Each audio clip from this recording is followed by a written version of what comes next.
tanggung dhewe rasa dadak kowe melu-melu iki perkaraku. Nemban. Loh, iki Bagong. Heeh, arep ngopo? Lho, ora basa karo aku. Ora basa iki mengkari kelakuanmu. Nek kelakuanmu apik, kowe tak basani. Nek kelakuanmu erek, ora sudi aku mbasani kowe. Arep kowe wujude brahmana kaya ngono, ketemu putih, serbanmu putih, ning mek kanggo ngobak-obak kan katentremaning jagat. Nggo ngopo aku basa karo kowe? Oh, ora iki tenanan iki. Yen ngono kowe arep belani karo bapakmu, mesti iki bapakku. Iki, sirah iku padake. Kurang ajar ora. Iki bapakku padake. Bapakku iki sing paling tak tresnani. Aku wis karo simbok ora patek tresna. Lho, sebabe apa? Arep tak ora gelem. Oh, cah edan ora. Semar kok entuk widodari iki widodarine lamur apa ya? Aku nganti gelem karo Semar. Yen ngono kowe wani karo bapakmu mesti tae wangi. Yen ngono kowe wani karo Begawan Durna, biyen wani saiki wani. Ucapmu kuwi lho mbah sing kudu ditata. Sampeyan rene arep ngopo? Boyong bapakmu. Ah nek boyong ya perkarane karo Semar wae. Semar, nek kowe ora gelem tak boyong, kowe tak rudha paripeksa. Cukup. Rasa mlembar tekan kono-kono. Andane ora usah tekan kono-kono. Nek kowe arep duwe masalah karo Semar wae. Ning masalahmu saiki ora karo Semar. Kowe nyumbari wong Karang Kadempel. Karang Kadempel tak bumi angus. Lah iki masalahe nang kene iki. Iki ngembet kawula sak Karang Kadempel. Nek kowe arep bumi angus Karang Kadempel mungsuhe ora karo Semar. Ning iki ketua pemuda Karang Kadempel. Ling lantik cek kapan ora mangkat kok. Oh iya po, ketua pemuda. Mula sapa sing arep ngobak-obak katentremaning Karang Kadempel? Aku sing ora trima. Nek kowe arep meksa karo Semar, Semar dipeksa, monggo. Nek kowe muni tak bumi angus Karang Kadempel, aku sing ora trima. Lho, nek ngono kowe wani karo Begawan Durna sing tak wedeni apamu? Oh, kandhak bleguduk suwalu tembol Sumarante, hawala. Derajate Durna kok diwanani karo Bagong. Ngendi papane wong neter katidayan? Gong, hati-hati lho, Gong. Dipikir sik, engko nek dadi geger sapa sing arep ngewangi karo kowe. Kowe ngopo cerewet, Truk? Iku wis arep dadi kok mendadak kowe nyelo-nyelo. Meneng ta iki wis dadi iki kok bar iki terus rampung terus limbukan, ndak kesuwen. Ngendi papane wong Bantayuda? Ah.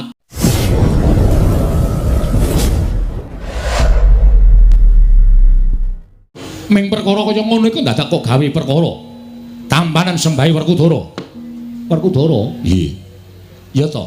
Tak tampa sembahi Siadi kanthi lega-legawaning penggalingpun Kakang, pangestunipun Kakang Tampanana.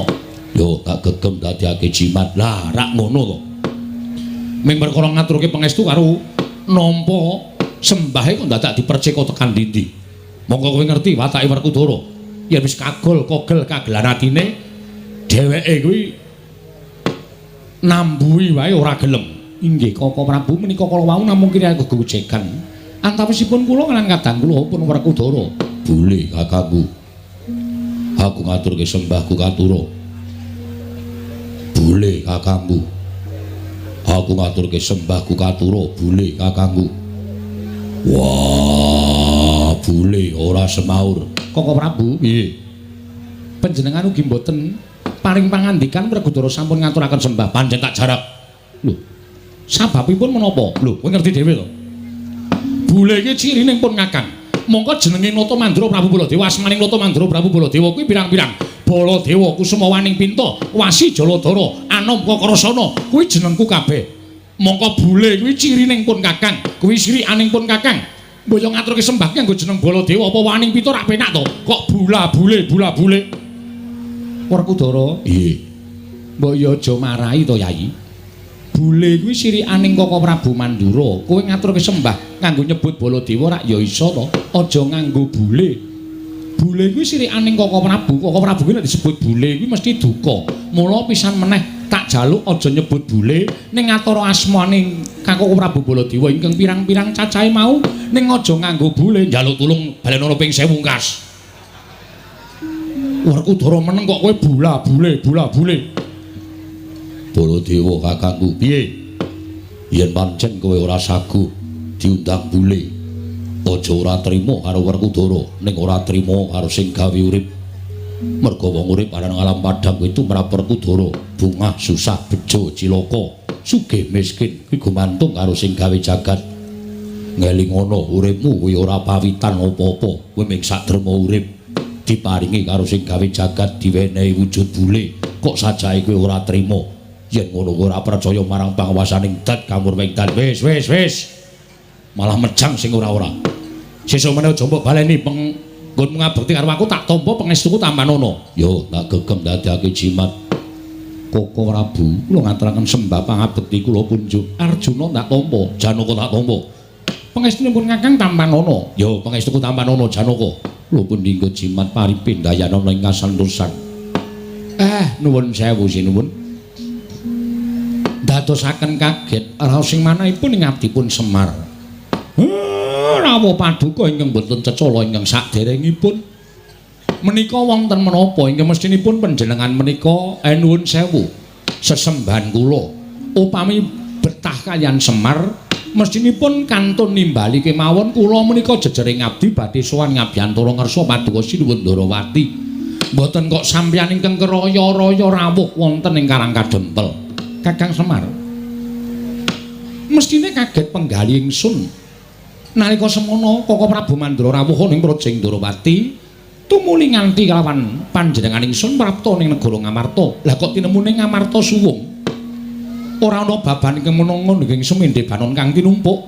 Tumuli ana salah sawijining nayaka ing negara Ngamarta ingkang matur kelawan panjenengan ingsun yen to para Pandhawa mapan ana ing Karangkadempel. Mula daya-daya Nata Ndarawati sowan marang Karangkadempel ingkang wigati nanjehake ana apa Kyai Semar. Dene Nata Ndarawati tanpa jinawil dening kadang-kadangku para Pandhawa malah sawetara wektu ngendikaning Kyai Nayantaka wis entuk sabta ari klungguhan iki Pandhawa mapan ana ing Karangkadempel. Yen pancen diparengake Nata Ndarawati ngawuningani wigati ning kadang-kadangku para Pandhawa, Kakang Semar tak suwun paring dawuh marang Nata Ndarawati, Kyai Nayantaka. Nuwun sewu Den. Nek kula matur kalih sampeyan sampun kinten Semar mangke nglenggahi tetembungan undhaking pawarta sudaning titipan. Mula sampun ngantos klentang-klentu anggen kula munjuk atur kajenge Sinuwun Ngamarta piyambak ingkang paring pangandikan kunjuk ngersanipun Sinuwun Ndarawati. Yo, yen mancen mengkono luwih prayoga, Yayi. Wonten menapa? Dene para Pandhawa mapan wonten ing Karangkadempel ngantos ingkang ngraka Ndarawati jinawil dening kadang-kadang kula para Pandhawa kemawon boten.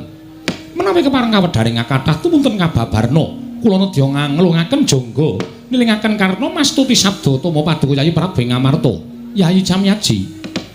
Koko Prabu, sesembahan kula Koko Prabu pengayoman kula. Sewu-sewu kalapatanipun ingkang rayi tadah wadana. Dene kula mboten munjuk atur ngersa paduka Kanjeng Koko Prabu, tumuli kula nganti kadang-kadang kula prapta wonten ing Karangkadempel. Nuwun sewu Koko Prabu estunipun ngemuti bilih negari Ngendraprasta. Menika awit kanugraning Wang Mahanasa ingkang sampun tinampi dening para Pandhawa. Nembe sawetawis wekdal anggen kula minangka dados makutaning bangsa ing Ngamarta sakmangke sampun katingal undhak ing negari Ngamarta. Tumuli dinten sakmangke estunipun kula kaliyan kadang paduka para Pandhawa nggadahi niat ambangun negari Ngamarta. Mongko nyatanipun dinten sakmangke ingkang rayi prapta wonten ing Karangkadempel menapa ta sababipun niatipun ingkang rayi punta sakadang anggen kula nedya mbangun negari Ngamarta menika boten kawiwitan saking kutha Goro negari Ngamarta nanging kawiwitan saking Karangkadempel. Jernyatanipun Karangkadempel menika linenggan dening Kyai Semar Badranaya. Sinten to Kyai Semar?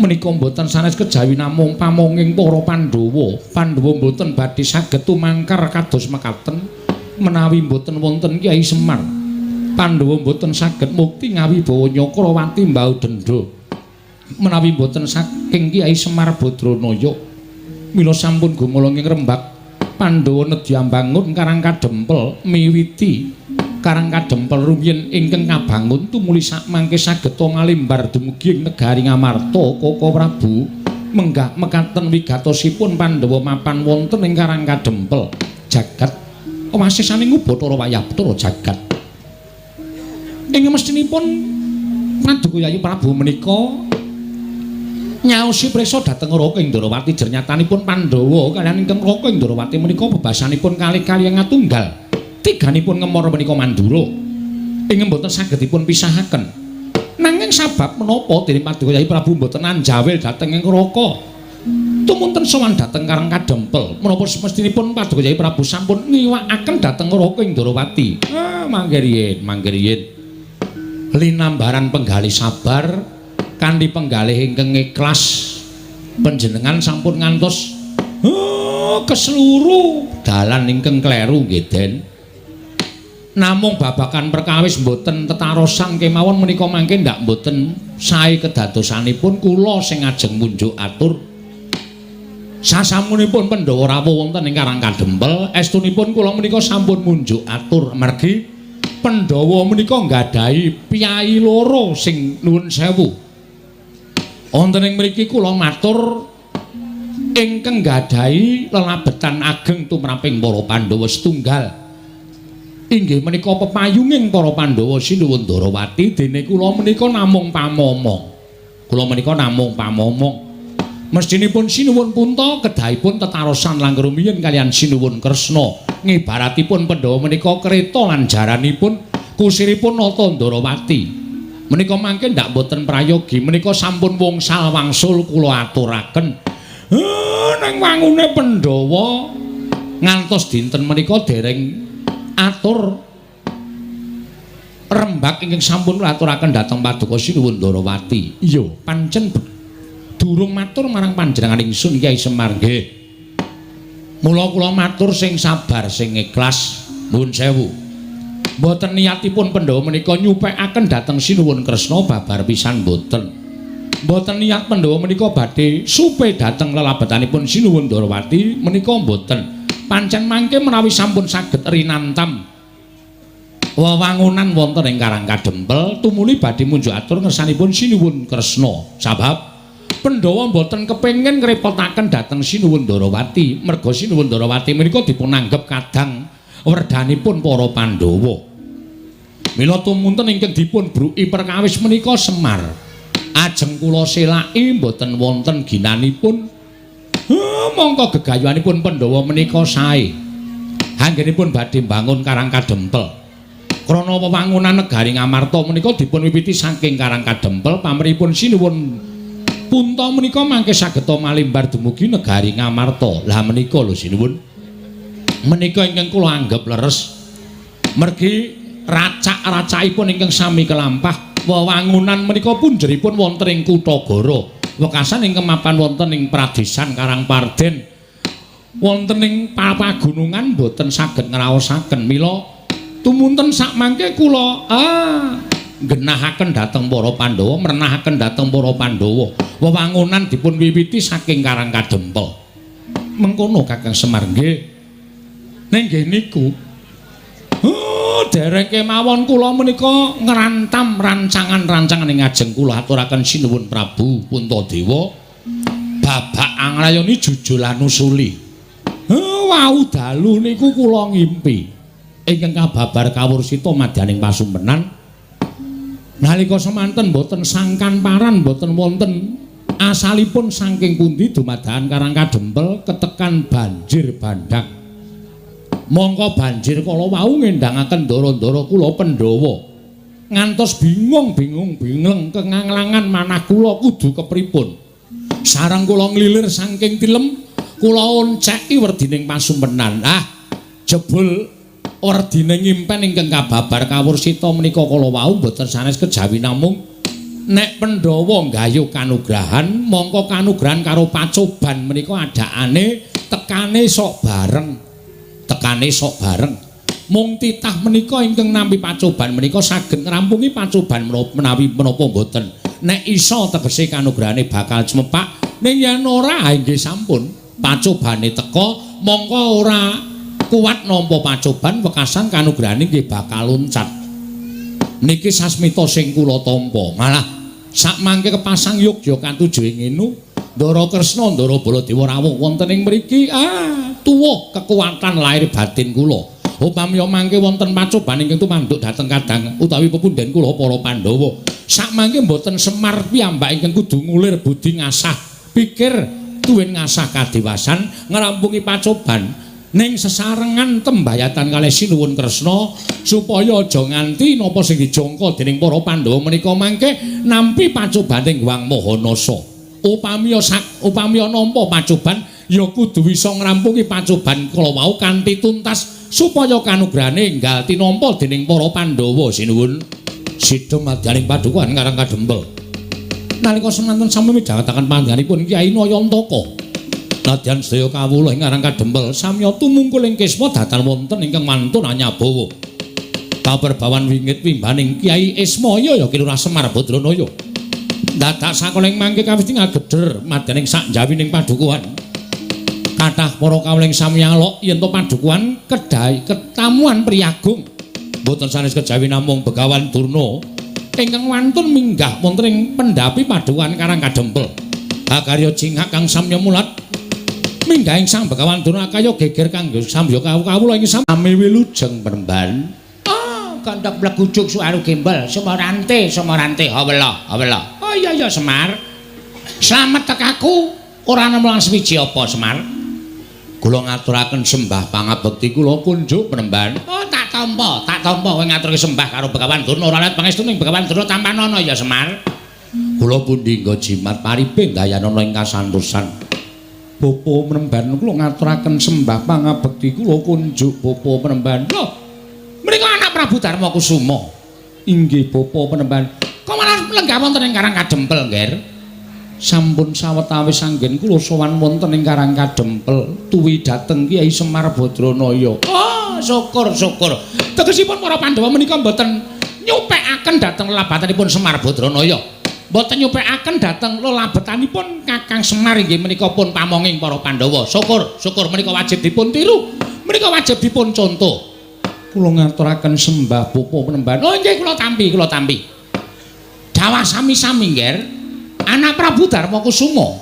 Nuwun sewu Penemban. Kula ngaturaken karaharjan rawuhipun Bapa Durna. Lho, anak Prabu Darawati inggih lenggah wonten mriki. Inggih Bapa Penemban. Oh inggih syukur, Nger. Pinayunganing kawidatane ring sambi kula sowanipun ing Bapa. Kula ngaturaken salam taklim kula katur ngersanipun anak Prabu Darawati. Kula pundi nggo jimat paripe dayanana ing kasantosan. Sinten ing kepareng nderekaken Penemban. Oh, kula ijen kemawon kok, Nger, piyambak kemawon. Dipun sekecaken lenggahipun. Oh inggih sampun boten kirang prayogi. Bapa Durna katuran karaharjan. Lho, menika manah anak Prabu Baladewa ugi lenggah wonten ing mriki. Nderekaken Kyai Prabu Darawati, Bapa Penemban. Oh, syukur, Nger, syukur. Katuran karaharjan rawuhipun. Wilujeng nering sambikala. Sowan kula wonten ing Karang Kadempel. Salam taklim kula katur nggih, Nger, anak Prabu Mandura. Sampun kula tampi Bapa Penemban Durna.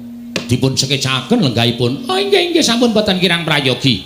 Wah. Durna bapakku aku ngaturake sembahku katur. Anak lanang aning-aning dita bocah mursid iso mikul dhuwur mendem jero karo wong tuwa Werkudara tak tampa ya nang. Pangestune Bapak Tampanana ya Nger cah bagus. Yo tak gegem dadiake jimat prayogakno nggonmu lenggah. Wis ora kurang prayoga Werkudara. Bapa Penemban kula ngaturaken sembah pangabekti kula kunjuk Bapa Penemban ngemutra pun Arjuna. Janaka Permadi tak tampa pangestune Bapak Tampanana ya Permadi. Kula pundi nggo jimat paripe dayanana ing kasantosan. Dipun sekecaken anggenipun lenggah. Oh iya Permadi kaya wis ora kurang kepenak. Nala Gareng Petruk Bagong Penemban Durna rawuh ngaturna bekti. Ayo kowe sing tuwa urut Penemban Durna kula ngaturaken bekti kula kunjuk.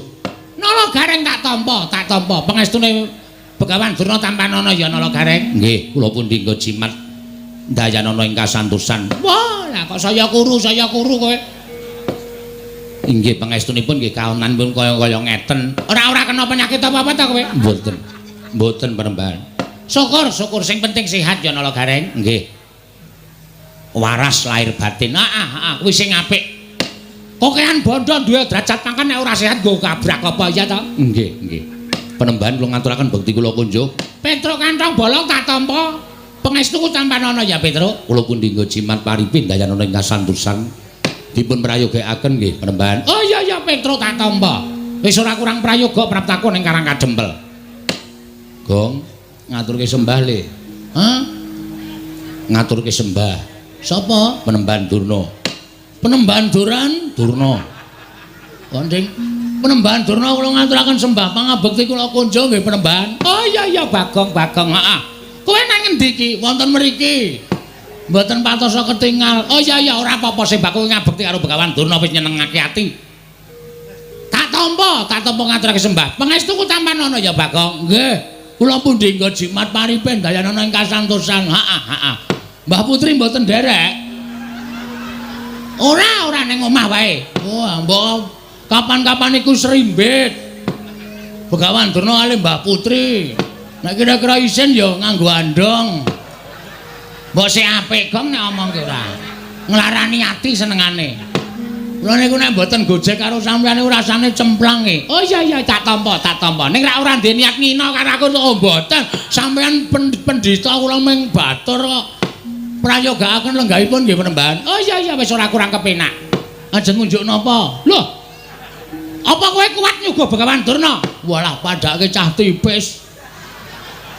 Ngersake napa riki niki wonten napa-napa wonten teh napa kopi napa wedang uwuh kuwi sing aku urung ngicipi nggih sik tak nyapu sik lho kok dadak nyapu nglumpukke uwuh sik jengkulmu mlacat ora wis sanane nggih matur nuwun teh mawon nggih wis teh ya apik 7.000 didol Bagong nek kopi 8.000 sendok anu gulane 2 sendok e. Ha iya kok didol. Wis ora ngombe wis, rasa ngombe wis. Ngelak-ngelakan ya ben. Oh, nggih pun nek mboten ngunjuk. Panembahan. Rawuh enten Karang Kadempel wonten wigatos menapa kula ngabdipun Semar Cemadong dawuh. Iki ngene ya Semar. Prantaku nang Karang Kadempel kuwi sejatine siji. Kowe ngerti ya yen to dina samengko iki negara Ngastina kawulane padha nungsang puyang numbuk bentus padha ngudel bingung disababake wis ana sesasi iki negara Ngastina kuwi ketaman welaking Jawata ketaman pegebluk monggo akeh sangganing para kawula ing esuk lara sore tekaning pati sore lara esuk ketiwasan nalika semono aku manekung marang kersaning Gusti mergo aku tinangisan dening anak Prabu Duryudana supaya iso gawe padhang kana negara Ngastina. Tumuli aku manjing ana ing sanggar pasemeden suci. Aku ngenengake cipta. Ora gantaran wektu ana dewa ingkang paring sasmita karo Begawan Durna. Negara Ngastina bisa maluya nirmala temajati jadi temah mulya. Yen to ora ketang mung telung kejeping paningal, kudu ditunggoni dening Semar Badranaya.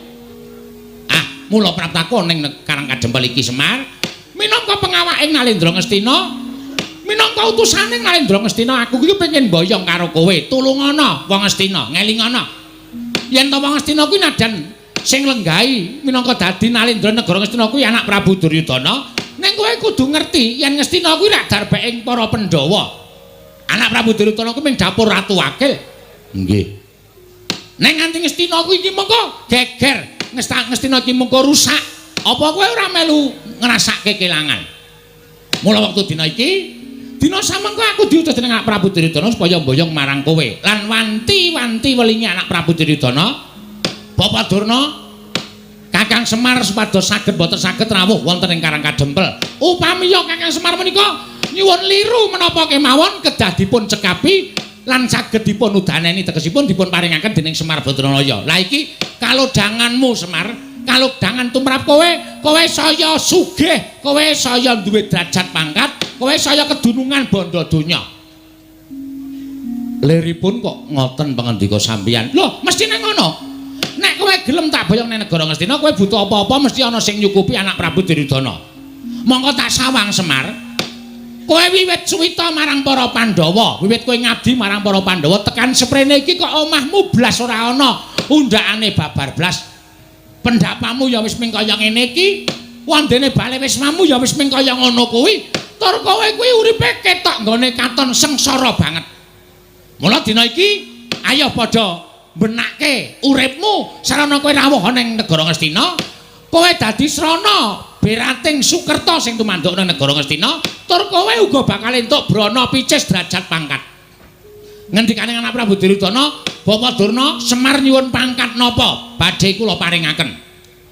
Mula kowe men tekan negara Ngastina mengko ora mung dadi abdi, upama kowe kepengin dadi tumenggung, mesti bakal diwenehi pangkat. Lho apa ora glelek? Kowe sowan ning negara Ngastina, mengko dirasake sik 3 dina, 4 dina, 5 dina. Nek jenak, nek kepenak nggon urip ning negara Ngastina, ora usah wedi karo anak-anakku Pandhawa. Anak-anakku Pandhawa mesti padha manut karo Begawan Durna.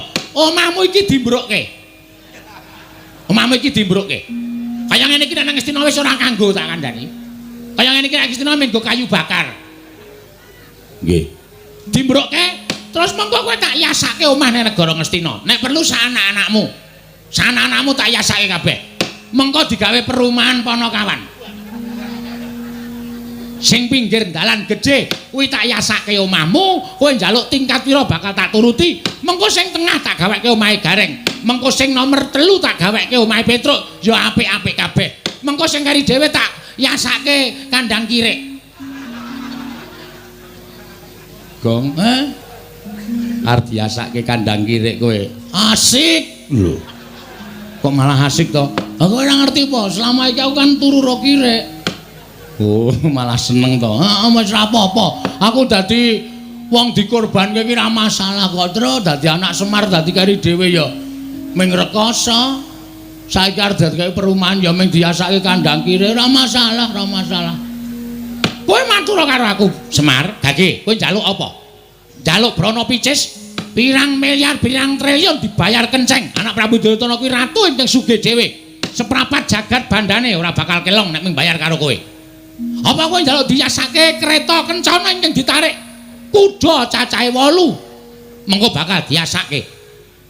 Wonten kowe gelem menyang negara Ngastina ora kitamu sedhela. Merga iki dadi kewajibaning Begawan Durna. Nggonku wis dipercaya dening anak Prabu Duryudana supaya mboyong marang kowe.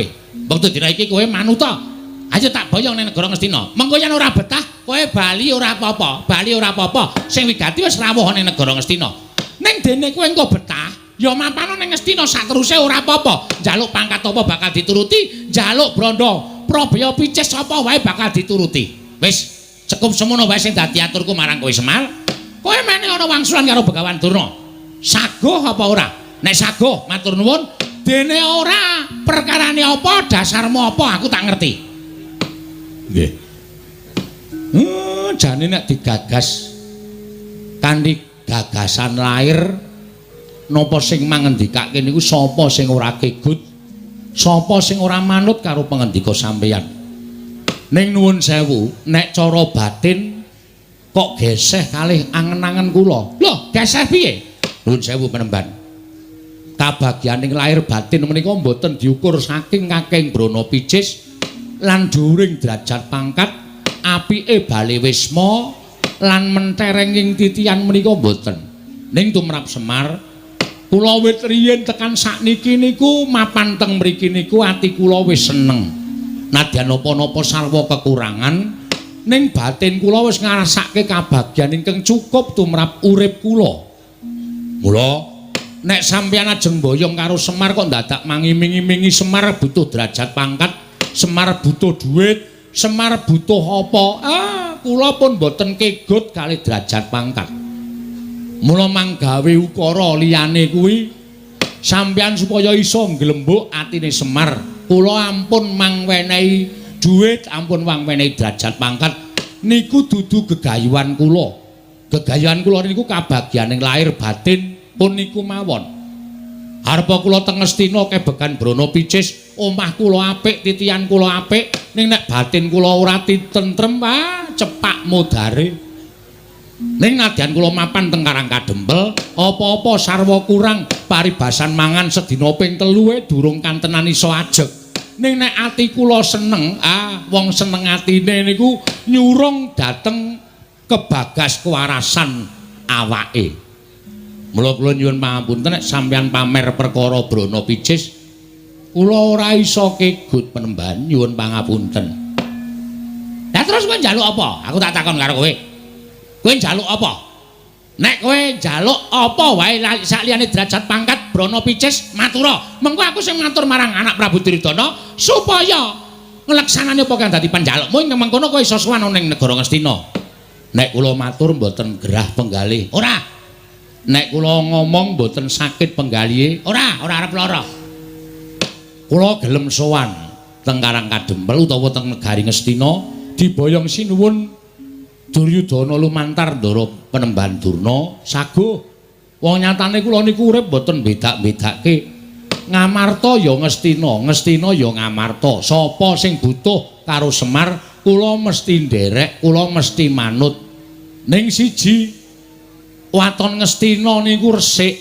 Ngastina niku lemah sing becik, papan sing suci. Tegesipun nek Ngastina mriko tesih kathah priyantun-priyantun sing watake angkara budine Candala. Nuwun sewu, kula wedi nek kelepetan tumindak sing elek.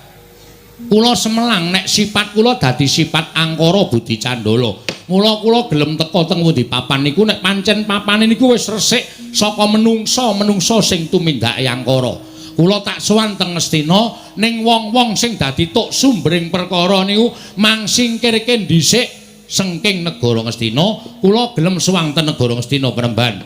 Oh, gondhok blegudu suaru gembol semorante hawela. Ketoke omonganmu ki seklimah. Ketoke omonganmu ki mung sithik ning janjane nyocok ning ati Semar. Kowe ngandhake yen to kowe gelem sowan negara Ngastina, yen to Ngastina kuwi kelangan wong-wong sing watak angkara budi Candala. Ora usah dadak nganggo tembung kaya ngono. Dumuken wae Begawan Durna lan kabeh Sentana Ngastina kuwi sing tok anggep wong watak angkara budi Candala. Oh, Semar Badranaya. Apa rumasamu kowe iki derajate padha karo Begawan Durna?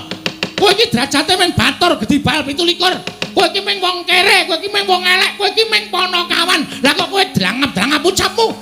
Wani ngucap sapenake dhewe. Yen ngono cetha banget, ketok banget nggonmu kepengin nyingkirke wong-wong Ngastina kaya ta Durna, Sengkuni lan sak piturute supaya lunga saka negara Ngastina. Yen Durna, Sengkuni lan kabeh Sentana Ngastina wis padha resik lunga saka negara Ngastina, kowe lagi gelem prapta nang negara Ngastina. Wah, lah kok kaya ngono kahananmu Semar. Yen pancen kaya mengkono tegese kowe ngiyas karo Begawan Durna. Kowe ngilani karo Begawan Durna. Yen nganti aku ora kelakon boyong marang kowe, apa kelakon aku sowan nang istana anak Prabu Duryudana bakal dinukanan dening anak Prabu Ngastina. Semar, saiki ngene, ora sakekan gunung tanpa guna. Wase kowe gelem apa ora? Kula gelem ning syarate niku mau.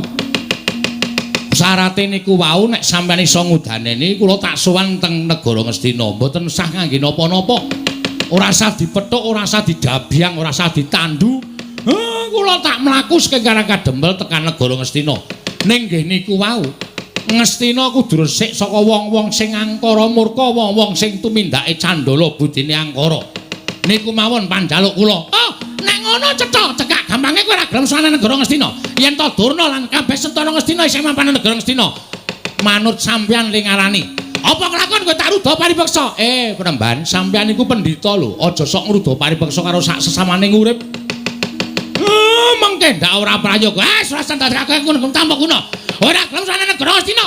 Ora mung kowe sing tak katutke dosane, ning Karang Kadempel tak bumi angus legane atiku.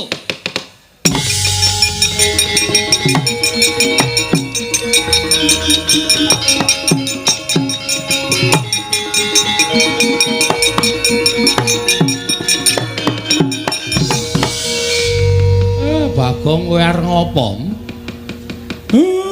Saka mburi kok sandalmu tok uncalke. Terus kowe maju mengarep eneng apa? Aja gawe perkara. Arepa Begawan Durna nesu, wong nesu kuwi aja dimungsuhi nganggo kanepson. Okol kuwi aja dimungsuhi nganggo okol ning nggunakake akal. Lah kowe mengko wani karo Durna malah kriwikan dadi grojokan, geguyon dadi tangisan. Semeneng rawe. Hah? Aku ngene iki mbelani karo kowe, Mir. Kowe sadar ora Durna mau ngucap apa? Tak nengke wae nek mung perkara padu karo kowe ora masalah. Toh kuwi perkaramu karo perkarane Begawan Durna. Ning terakhir kata-katane Begawan Durna sing marahi aku ora kuat ngampet hardaning kanepsan. Semar nek kowe ora gelem tekan negara Ngastina, Ngastin Karang Kadempel tak bumi angus. Mar. Mbok Pak, ora sudi. Aku ki bapakmu, wis rembes sak karepmu, kowe ngayal kok kandhani kok. Kowe kudune manut nek kandhani anake kuwalik. Anak ki manute kandhani karo wong tuwa. Iki kudu diwalik, iki jaman milenial. Bong ora ngono karo wong tuwa kok sapenake dhewe. Ngono, nek muni wis ngembet Karang Kadempel iki masalahe ora masalahmu tok. Ning iki masalahe Karang Kadempel, Pak. Dheweke ngrasani arep bumi angus Karang Kadempel. Padha karo dheweke arep mentala mateni kawula sak Karang Kadempel. Pendhita yang ngene kudune disingkirke. Apa? Kok iki domonge kok aku ki arep ngandani karo kowe. Rasa sok ngandani, kowe iki meng SD aku insinyur kok. Nyepelekke ora sakaremu. Nek ana apa-apa tanggungan dhewe, tak tanggung dhewe, rasa dadak kowe melu-melu iki perkaraku. Nemban, lho iki Bagong. Arep ngapa? Lho, ora basa karo aku. Ora basa iki mung kari kelakuanmu. Nek kelakuanmu apik, kowe tak basani. Nek kelakuanmu elek, ora sudi aku mbasani kowe. Arep kowe wujude brahmana kaya ngono, kethumu putih, serbanmu putih, ning mek kanggo ngobak-obak kan katentremaning jagat. Nggo ngopo aku basa karo kowe? Ora iki tenanan iki. Yen ngono kowe arep belani karo bapakmu, mesti iki bapakku kowe. Iki, sirah iku padake. Kurang ajar ora. Iki bapakku kowe padake. Bapakku iki sing paling tak tresnani. Aku wis karo simbok ora patek tresna. Lho, sebabe apa? Arep tak ora gelem. Cah edan ora. Semar kok entuk widodari iki widodarine lamur apa ya? Kok nganti gelem karo Semar. Yen ngono kowe arep wangi karo bapakmu, mesti tae wangi. Yen ngono kowe wani karo Begawan Durna, biyen wani saiki wani. Ucapmu kuwi lho mbah sing kudu ditata. Sampeyan rene arep ngopo? Boyong bapakmu. Nek boyong ya perkarane karo Semar wae. Semar, nek kowe ora gelem tak boyong, kowe tak rudha paripeksa. Cukup. Rasa mlembar tekan kono-kono. Andane ora usah tekan kono-kono. Nek kowe arep duwe masalah karo Semar wae. Ning masalahmu saiki ora karo Semar. Kowe nyumbari wong Karang Kadempel. Karang Kadempel tak bumi angus. Lah iki masalahe nang kene iki. Iki ngembet kawula sak Karang Kadempel. Nek kowe arep bumi angus Karang Kadempel, mungsuhe ora karo Semar. Ning iki ketua pemuda Karang Kadempel.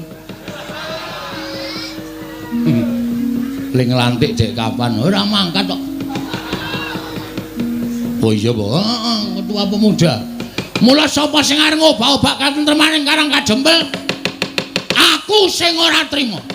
Nek kowe arep meksa karo Semar, Semar dipeksa, monggo. Nek kowe muni tak bumi angus Karang Kadempel, aku sing ora trima. Lho, nek ngono kowe wani karo Begawan sing tak wedeni apamu. Gancak bleguduk suwalu kembal Semorante. Hawala. Derajate Durna kok diwanani karo Bagong. Ngendi papane wong neter katidayan? Gong, hati-hati lho, Gong. Dipikir sik, engko nek dadi geger sapa sing arep ngewangi karo kowe. Kowe ngopo cerewet, Truk? Iku wis arep dadi kok mendadak kowe nyelo-nyelo. Meneng ta iki wis dadi iki kok bar iki terus rampung terus limbukan, ndak kesuwen. Ngendi papane wong Bantayuda? Iki. Blabar waja kentheng kawat. Ayo dijajal. Durna apa Bagong sing tekaning pati? Metu njaba. Kene marganing patimu. Piye? Metu njaba kene marganing patimu. Ayo arep ngopo ayo. Oh tak totok sirahmu ora. Ah metu jawab ya jelas mati. Nek metu jero kuwi jelas urip. Rumangsane ora. Wong kok kata-katane ora iso digagas lho. Lho nek ngono kowe wani karo Bekantur. Wani, metu jaba ayo. Kowe karo aku. Apa sapa sing tekan wani? Metu jaba tak tututi Bekantur.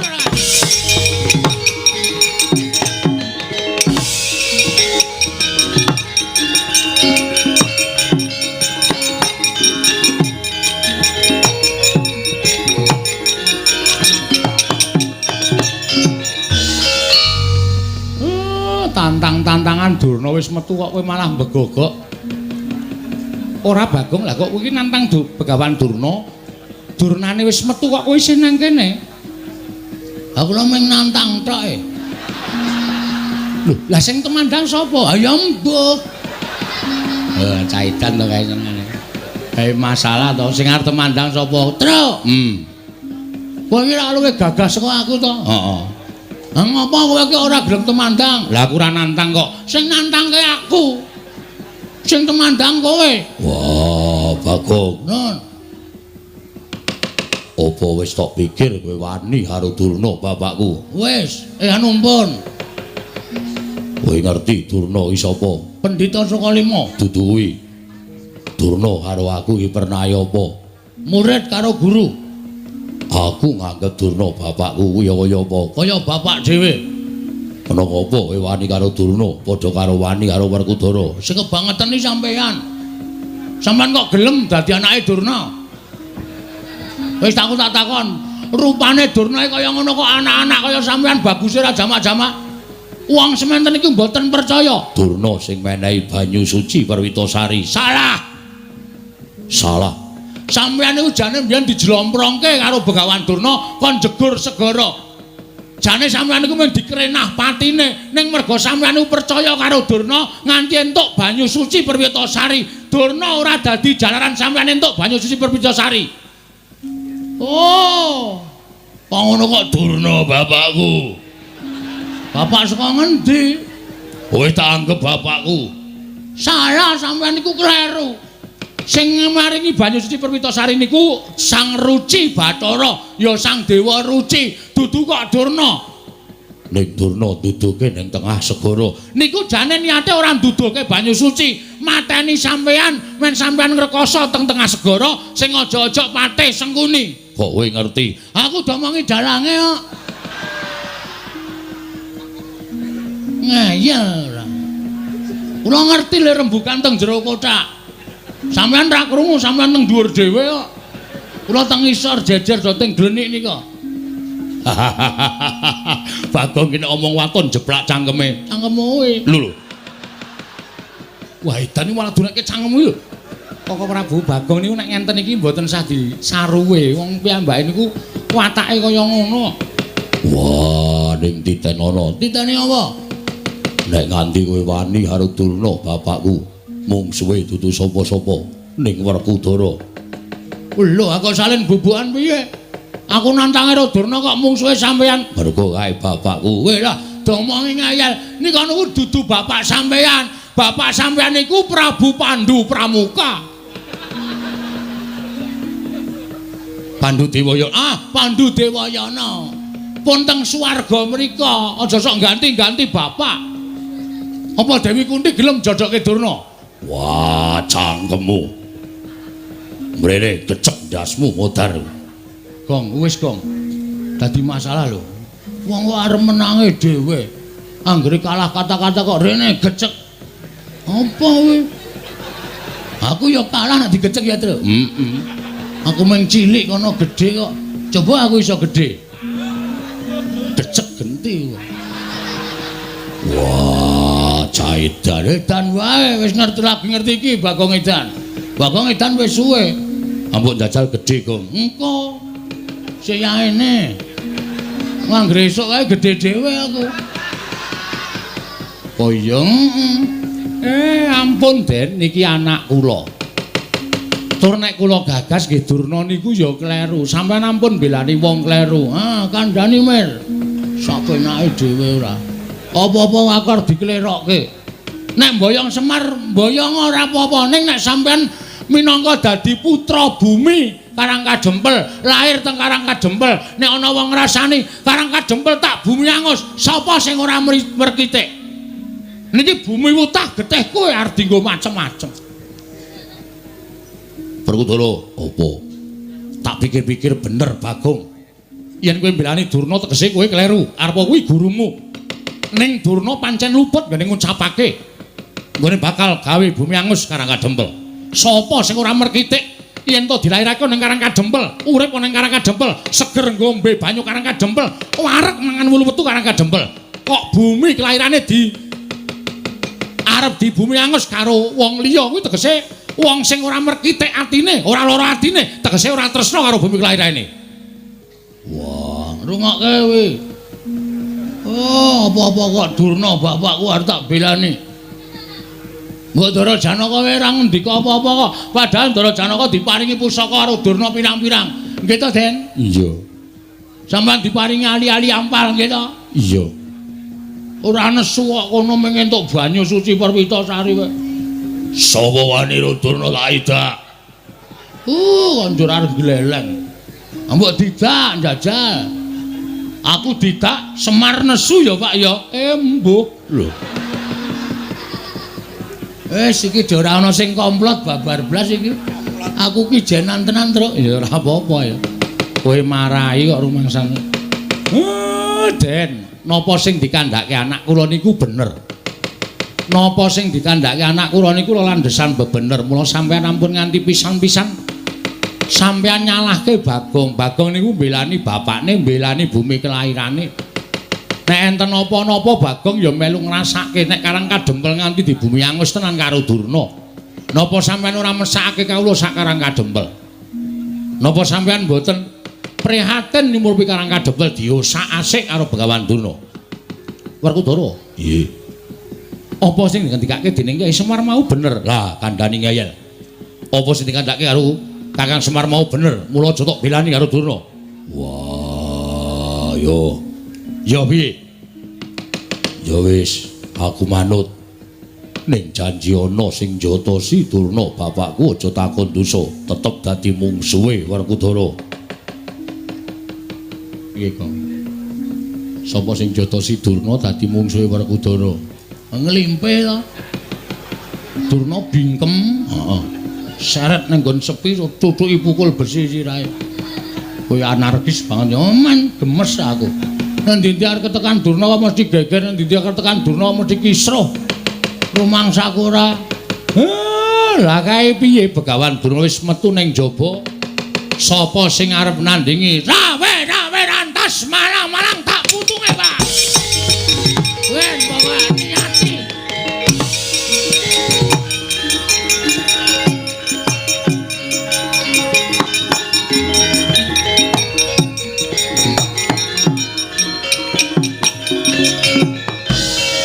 Pancen cah katok tenan. Ora wedi karo sapa-sapa.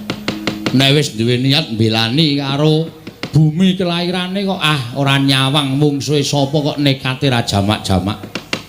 Ya mung gumunku kuwi nala garing karo Petruk sing luwih sentosa luwih tuwa kok ora duwe pikiran sing kaya ngono. Nyang ndak seneni. Petruk ki sing gedhe dhuwur ya ora duwe pikiran mbelani Karangkajempel.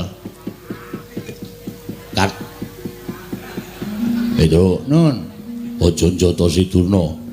Nek ra lali. Wah, caitan ora.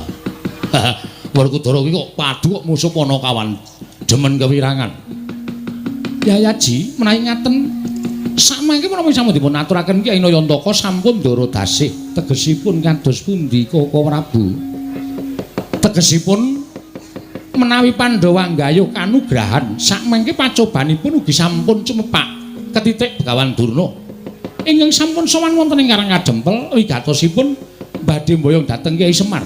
Monggo menawi Kyai Semar sakmangke tedhak dhateng negari Ngastina tan wurunga menawa paduka supe dhateng watak wantu ning Kurawa ingkang namung badhe damel geger kawontenan negari utawi kawontenanipun Kyai Semar Badranaya. Inggih Koko Prabu menawi ngaten lajeng paringipun Werkudara. Nggih. Nadyan kowe ora tumandang ning tak jaluk Yayi. Ewang-ewang napa ana kawan ya? Wah, apa aku kudu mungsuh Durna bapakku. Ora perkara kuwi.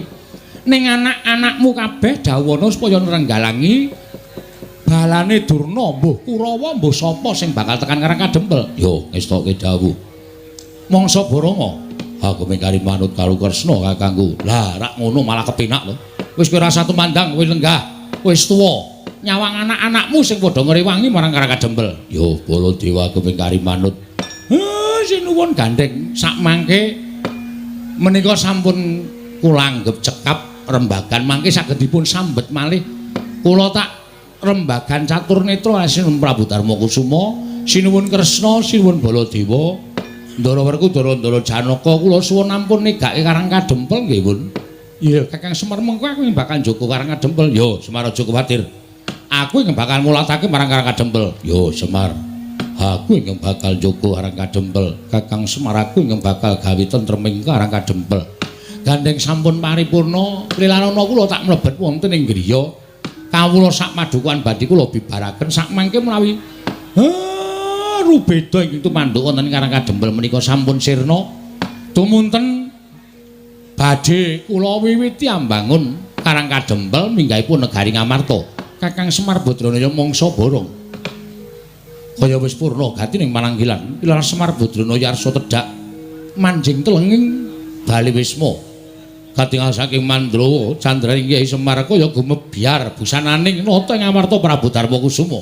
Koko Prabu ingkang putra ing rahipun Setyaki kula cemadhung dawuh Koko Prabu. Wo ingkang putra pun Gatotkaca cemadhung dawuh. Wanadyan putra pun Antarja cemadhung dawuh. Pakde ana dawuh apa? Bapak eneng dawuh apa kok ngawe sangganing para putra-putra kabeh? Setyaki wonten timbalan ing dawuh. Gatotkaca wonten timbalan, Antarja wonten timbalan ing dawuh. Antasena piye Pakde? Wektu dina iki pancen aku kawan bapakmu ngumpulake sangganing para putra sebab ngerti dhewe yen to para Pandhawa sawetara wektu mapan ana ing Karang Kadempel. Kuwi gatine nedya mbangun negara Ngamarta ya Karang Kadempel. Durung nganti kelakon gone miwiti ambangun babak anglayoni jujul anusuli. Wonten pitados menapa Kanjeng Koko Prabu Setyaki wonten timbalan. Rawuhing Begawan Durna ingkang bakal mboyong Semar Badranaya. Pokoke ora tak jlentrehke ingkang kanthi cetha. Wase pendak-pendak Kurawa ingkang dipandhigani dening Begawan Durna apa dening Pati Sengkuni.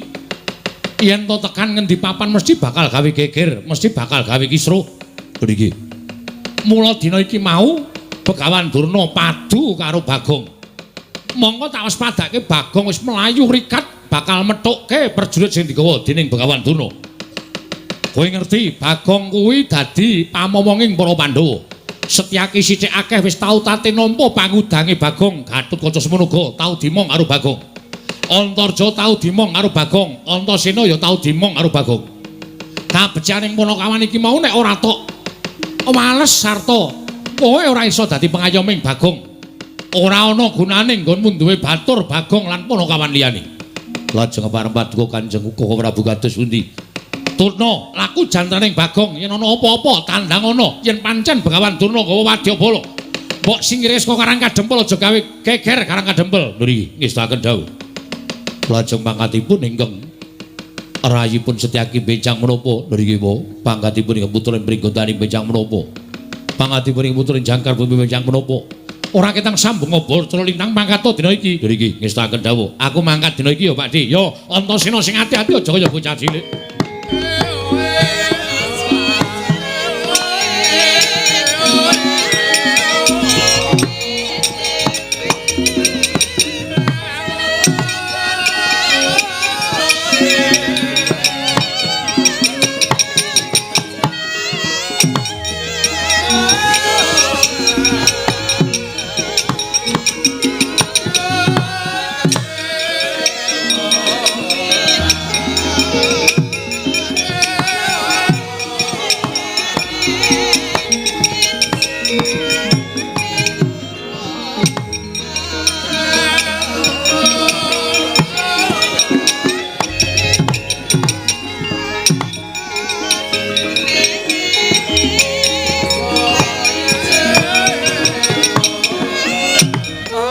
ndok blekuduk suaru gembol semerante hawala omong-omongan karo kancane takon ya aku ya dasar Waranyata putra Njodipati gong rasane aneh iki ngedapke mungsuh ngedonke mungsuh ngene iki putra Njodipati arep Antasena Ndara Antasena ana nek nganti konangan malah kowe diajar Ndara Antasena eneng apa ya eneng Antarja ya ana Gatotkaca ya eneng aku dudu putra Njodipati lho iki molak-malik iki piye Senopati Ndarawati Ndara Sencaki ya ana alah sing ora ana sapa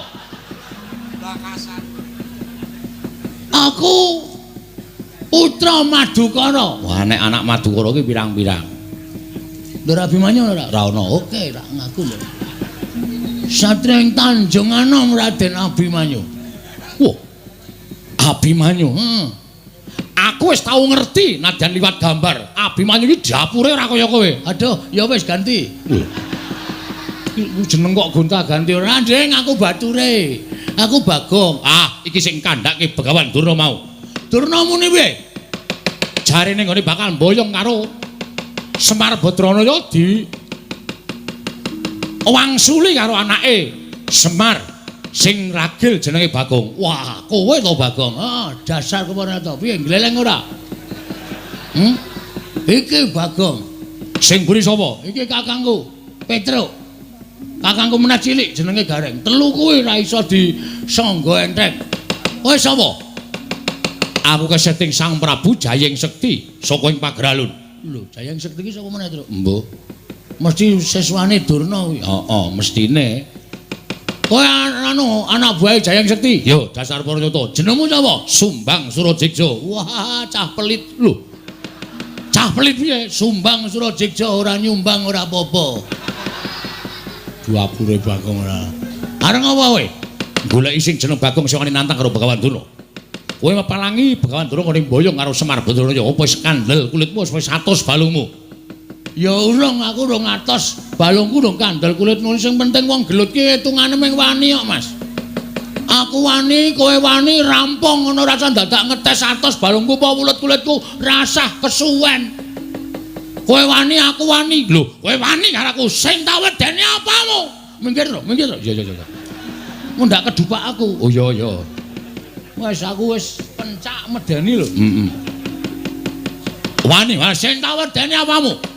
Ora minggat suara aku kramasi epek-epek sik aku esuk mau wis kramas lho tegese kramasi epek-epek iki tak kramasi sirahmu kanggo gatheng sirahmu weh lah penyakit ke Sumbang Surajigja ora ngerti kridane Bagong belum tahu apa kridane Bagong Bagong ki sapa aku ki anak Semar ki sapa Semar ki dewa Ngejawantah kae Sang Hyang Ismanta. Ismaya, Ismaya. Ismanta apa Ismaya? Ismaya. Ismanta itu tukang cukur ya, Truk? Heeh. Ismaya. Ismaya kae kakangne Bathara Guru. Semar ki menehi aku Aji Jaya Kawijayan tinatah mendhat Jinala Menter. Ning Semar weling karo Bagong. Kowe tak newehi kekuatan tak nehi Aji Jaya Kawijayan gong ning aja tanggo sewiyah-wiyah. Nggonen nek dalam waktu kamu memang apa kowe berhak menggunakan utawa kepepet. Ha iki masalahe bengi iki aku wis kepepet. Sum sapa? Jenengmu sapa? Sumbang Surajigja. Kon ngundang sapa nek ora Sum? Ya wis sakaremu. Aku kepepet. Kowe nantang karo Bagong sawangan iki epek-epekku iki. Lho, epek-epekmu ngopo? Iki nek nganti engko malih abang, tebake diadamu ora jemblong tekan geger, aja diundang Bagong. Aku ra wedi. Aduh. Cilaka iki. Ngapusi ora sukses iki. Apa anggapmu aku wedi karo tanganmu? Aku ora wedi. Ayo cobanen. Matno sastra Jenderal Tanija kaya ora bakal tak tinggal loncat. Maju sejang ae. Untamke nyawamu marang kayanganing Bathara Yama Dipati.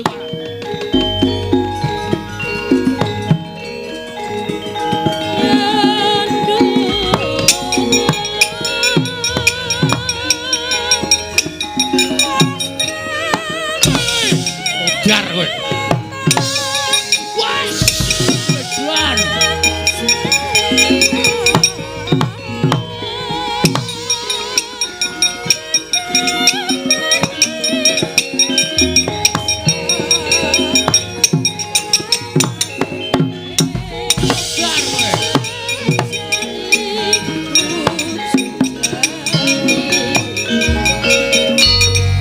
Wis gong, aja dipisah. Ora usah sok gaya ta, kuwi sengit. Kowe iki wis diajar, kowe iki nendang sikile cupet kok nendang diantem bola-bali saka kono ndasmu suarane mak klothak ngono lho. Aku kuwatir nek kowe gagar otak. Ora aja dipisah kok, ora usah aleman. Iki ana nderek Sencaki. Sapa? Ndoro Sencaki. Ana apa wonge? Ana. Piye Bagong? Menjoto ronggon. Menjoto ronggon ya niki pun mlentrong loro niki. Diantil karo anak buah Durna jenenge Sumbang Sura Jiksa. Niki lho tak tandangane. Mbok ngono. Ora mung do wedangan wae. Kene nyambut gawe piyai-piyai do lenggan. Mangkat. Yo Bagong. Ah ngono. Serang. Yo.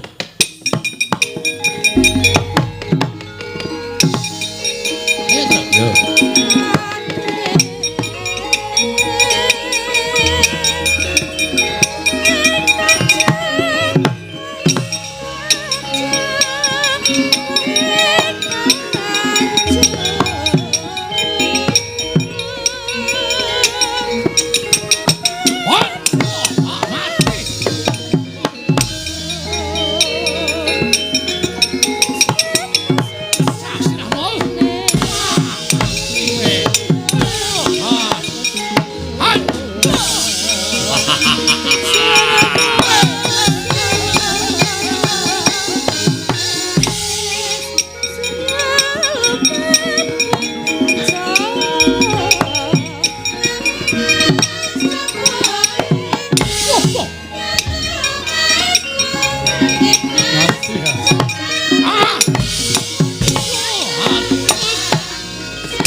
Buangan biyen.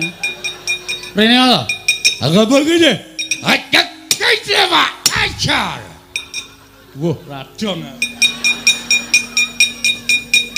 Agak dah. Agak jahli. Agak betul di sini. Agak kece juga selek kata. Kowe dong boleh. Ora. Aku iso ngomong meneng wae lho ngerti wangsuli rak beres. Ada. Oke aku le do. Aku do. Aku piye? Piye tra iki salusine piye iki? Langsung dipateni apa? Aja. Kowe iso nggo dolanan asik iki. Pateni kok ade ra duwe dolanan. Piye karepmu? Apa kaya kate? Maksude agak wae iki. Iso nulis ora? Nulis. Gede.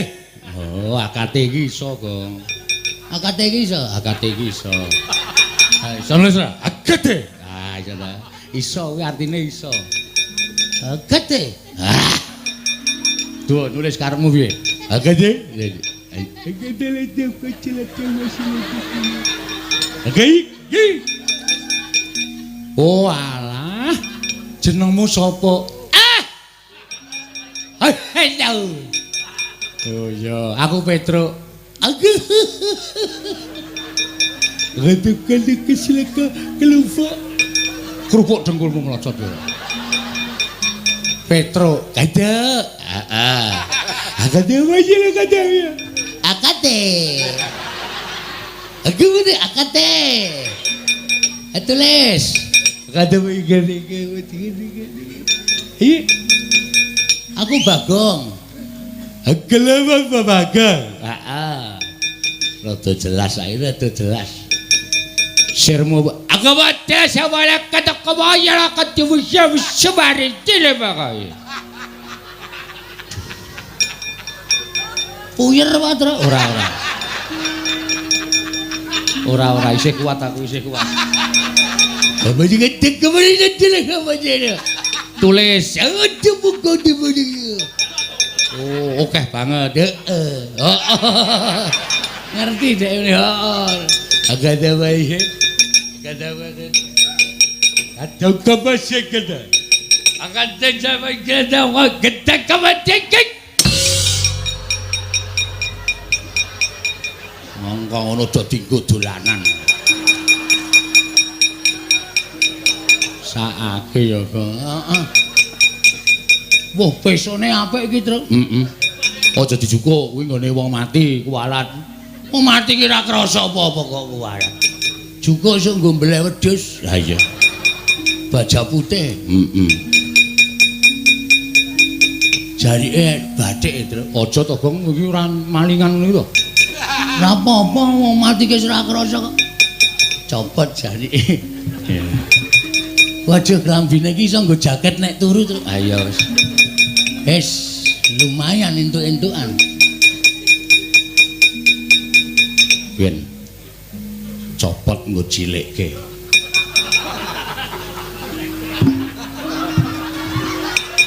Lumayan mereke GT Men. Ayo.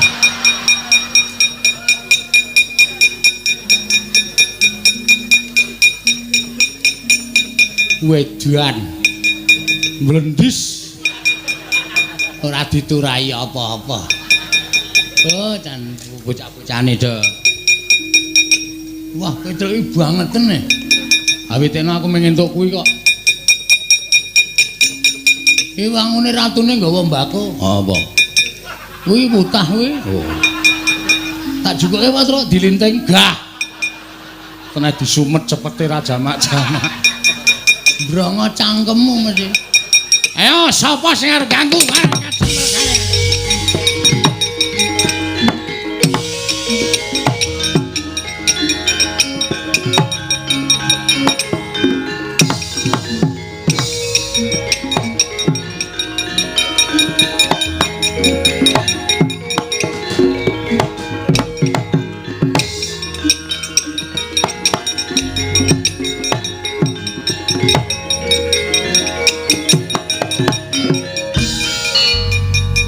Jah lho, Mbah.